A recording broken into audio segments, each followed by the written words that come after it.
Action potential flows down the axon terminal, and then calcium flows down as well. The synaptic vesicles travel to the end of the axon terminal and release acetylcholine, which attaches to the motor end plates of the muscle fiber. And then the sodium ions flow down to the synaptic cleft as well, and then it flows along the sarcolemma of the muscle fiber and then depolarizes the membrane in order for the action potential to follow.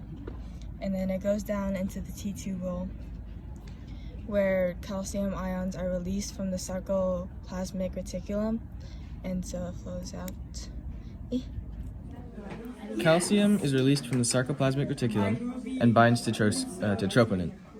Then the troponin, because of the calcium binding to it, stops the blocking action of tropomyosin, and the myosin binding sites on actin are exposed and are ready for to bind to actin. The myosin and actin filaments perform a process called contraction, which is according to the sliding filament theory. The actin is pulled towards the center of the sarcomere and the contraction occurs. So the ATP, which is already present on the actin, on the myosin head, it releases a phosphate, which then allows it to connect to the myosin binding site, and then which allows for the contraction to occur, which pulls it along and makes the sarcomere contract.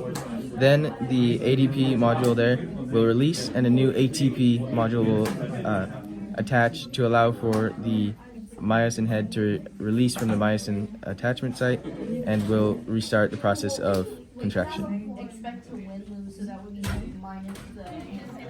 So the I-band is the space in between two sarcomeres, and the I-band changes size, it gets shorter. The H-zone is this area in between two actin filaments, and it gets shorter.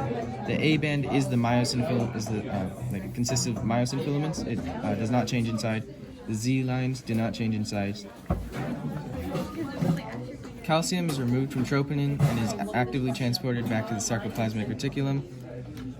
The tropomyosin then returns to its original position, and myosin releases the actin filament and relaxation occurs. Acetylcholine esterase breaks down the acetylcholine after the action potential, which allows it to relax.